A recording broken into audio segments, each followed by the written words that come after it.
I was born of goodly parents who spared no pains in instructing me in the Christian religion. Father was obliged to labor hard for the support of a large family. It required the exertions of all that were able to render any assistance. There was, in the place where we lived, an unusual excitement on the subject of religion. Brothers and sisters, let me make this perfectly clear. Before the world was, God determined which of you would be saved and which would not. I often asked myself, what is to be done? Who of all these parties is right?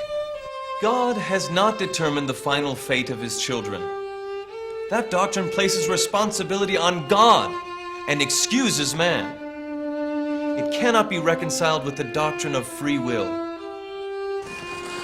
How do I know who's right? Cannot be understood by the finite mind, Joseph.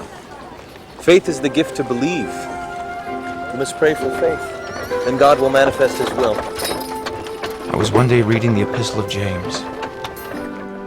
If any of you lack wisdom, let him ask of God, that giveth to all men liberally, and upbraideth not, and it shall be given. Never did any passage of Scripture come with more power to the heart of man than this did at this time to mine. At length I came to the conclusion that I must either remain in darkness and confusion, or else I must do as James directs, that is, ask of God.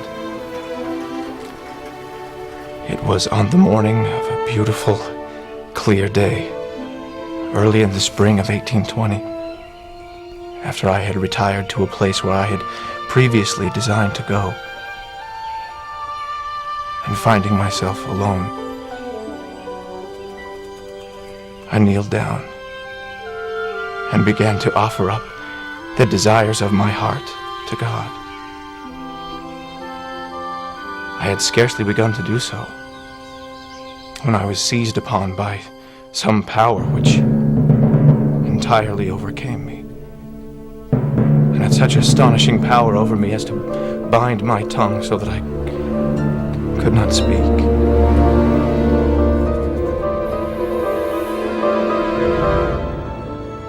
Just at this moment of great alarm, I saw a pillar of light exactly over my head, above the brightness of the sun, which descended gradually until it fell upon me. When the light rested upon me, I saw two personages whose brightness and glory defy all description, standing above me in the air. One of them spake unto me,